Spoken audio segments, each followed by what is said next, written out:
د جبرائیل امین په واسطه نازل شو. جبرائیل تر ټولو ملائکو غوره شو. پر محمد صلی الله علیه وسلم نازل شو.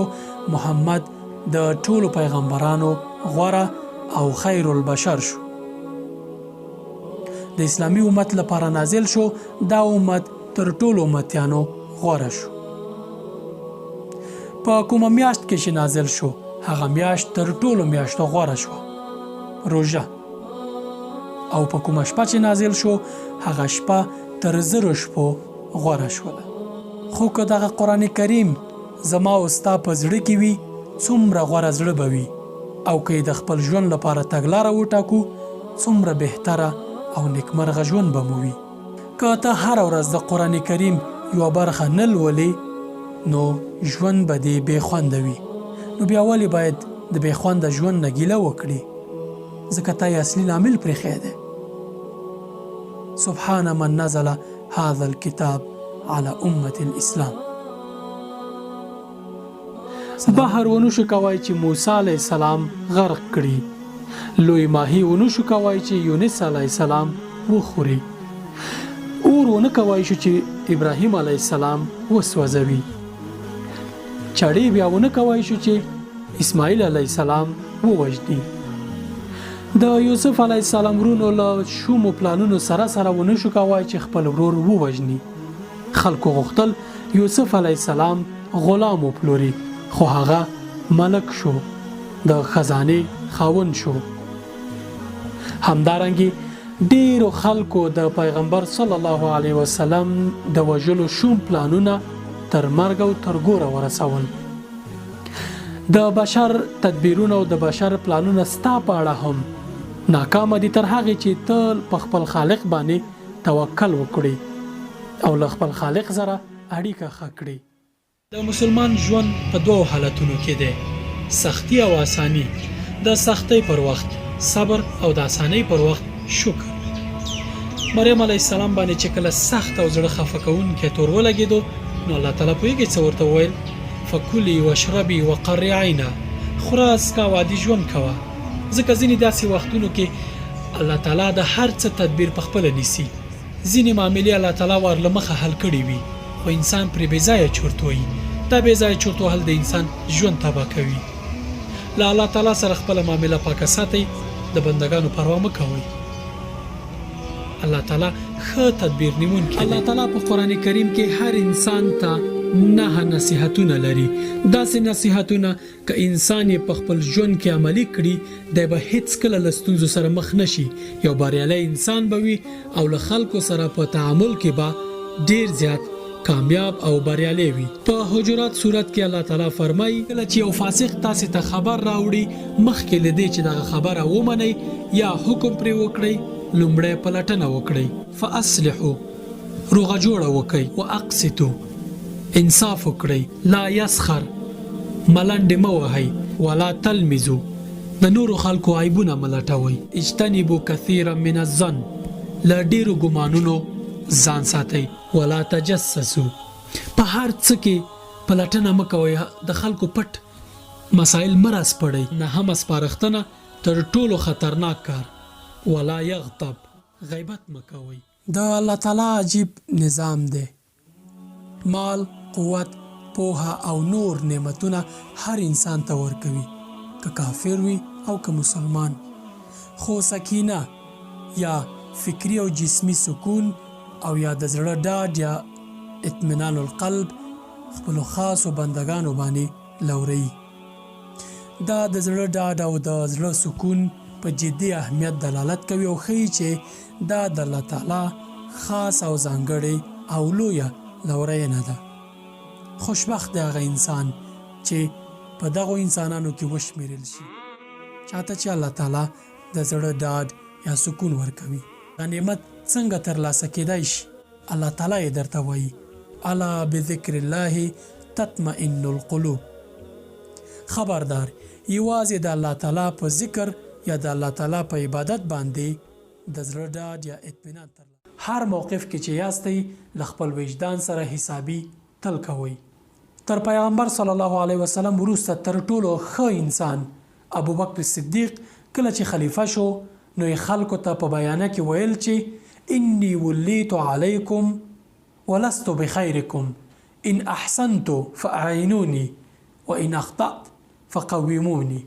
زه پر تاسې مشر ټاکل شوی یم، کمې ښه کار وکړ ملاتړ مې وکړئ، او کمې ناروا یا خطا کار وکړ نو راټینګ مې کړئ. هغه انسانان چې لکونه ډالر عاید ترلاسه کوي خو له خپل خالق سره یې اړیکه ښه نه وي یا الله تعالی ترې راضي نه وي، دوی په حقیقت کې تاوان کوونکي یا زیان کوونکي دي.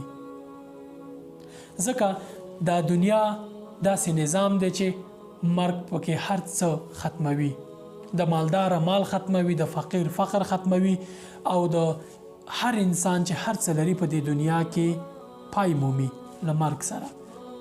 یوازینی شی چې انسان سره آخرت ته لار پیدا کوي هغه نیک عملونه او ښه کارونه دي، مال نه دی. خو دغه مال که په ښه لاره وکارول شي انسان ته په آخرت کې هم ګټه رسوي، که صدقه شي، که په نیک کارونه وشي، که په نور هغه کارونه وشي چې انسان ته په آخرت کې ګټه رسوي. د الله تعالی اراده په هر څه باندې لوړه او پیاوړې ده. الله تعالی ښه تدبیر نیونکی دی. دا قرآني قاعده زده کړئ او تل یې د ستونزو پر وخت ځان ته یادوئ. قل لن یصیبنا الا ما كتب الله لنا هو مولانا وعلى الله فليتوكل المؤمنون. دوی ته ووایه چې هیڅ شی موږ ته ضرر نشي رسولی مګر هغه چې الله تعالی لیکلی وي. الله تعالی زموږ خالق، زموږ پالونکی او زموږ رب دی او په همغه باندې ټول مؤمنان توکل کوي. په خپل ژوند کې د هر کار لپاره یوه قاعده ځان ته وټاکئ.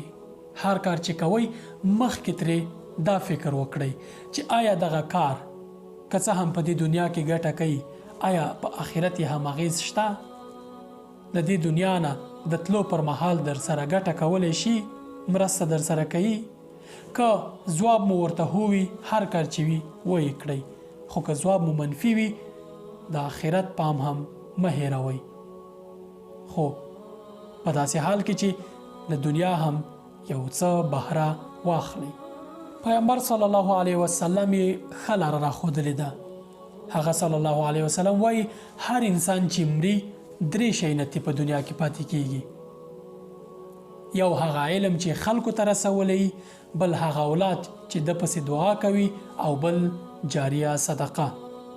عمر ابن عبدالعزیز د مسلمانانو بل خلیفه ځان ته یو لوی سړی سلاکار ټاکلی و او هغه ته به یې ویل چې ای حازمه اذا رأیتنی اخطأت فامسکنی من تلابیبی وهزنی هزا عنیفا وقل لی اتق الله یا عمر. چې کله دې زه ولیدم چې خطا کار کومه نو له ګریوانه یا له کالو مې ونیسه او یو قوي ټاکان راکه او راته ووایه چې ای عمره له الله تعالی وډارېږه. د خبرې اصلي نچوړ دا ده چې ځان ته رښتیني ملګري وټاکئ، هغوی چې د خطا پر وخت تاسې رانیسي او ټاکان درکوي او د ښه کارونو پر وخت ستاسې ملاتړ کوي. که مو په دې دنیا کې دا کار ونه کړ په قیامت کې به د الله تعالی ټکان سره مخ شئ. په بېځایه صفتونو مه تېروځئ، هیڅ ګټه درته نه کوي. آیا فکر کوئ هغه انسانان چې د میاشتې یا کال سلګونه زره ډالر عاید لري همدوی بریالي او نیکمرغه دي؟ آیا فکر کوئ مال انسان ته رښتینې خوشحالي، سوکالي، نیکمرغي او هر څه ورکولی شي؟ راځئ همدا پوښتنې د ګټې او تاوان په رښتینې طلب باندې وتلو. والعصر ان الانسان لفی خسر الا الذين آمنوا وعملوا الصالحات وتواصوا بالحق وتواصوا بالصبر. الله تعالی په زمانه یا په عصر باندې قسم خوري او وایي چې انسان په تاوان کې دی مګر هغه انسانان مستثنا دي چې ایمان راوړي، نیک عملونه کوي او تواصوا بالحق په حق باندې سپارښتنه کوي، وتواصوا بالصبر او خلکو ته په صبر باندې نصیحت کوي چې صبر وکړي. د قیامت په ورځ به غولېدلي مجرمان او کافران الله تعالی ته ووایي چې ربنا ارنا الذين اضلانا من الجن والانس نجعلها تحت اقدامنا ليكون من الاسفلين. ای ربه موږ ته هغه پیریان او انسانان راوښایه را په ګوته یې کړه چې موږ یې په دنیا کې بېلارې کړي وو، زموږ د بېلارۍ لامل شوي وو، تر څو یې تر خپلو پښو لاندې وغورځوو او د دوزخ د کندې خاوندان شي. وروستۍ څېړنې ښیي چې ملګري په انسان باندې 80 سلنه اغېز لري. د انسان په خواص، د انسان په کردار، د انسان په چلن او د انسان په شخصیت روزنه یا د انسان په ټولنیز ژوند باندې 80 سلنه ملګري اغېز لري. 40 سلنه تاثیر بیا نورو باندې تقسیم شوی، لکه پلار، مور، کورنۍ، خپل خپلوان او نور. همدې له امله الله تعالی حکم دی چې اتقوا الله وکونوا مع الصادقین، له الله تعالی وډارېږئ او نیکو کسانو سره اوسئ. ځان ته نیک ملګري پیدا کړئ، هغه ملګري چې جنت ته ستاسې د تلو لامل کیږي، نه دا چې د څو ورځې دنیا له امله تاسې دوزخ ته بوځي.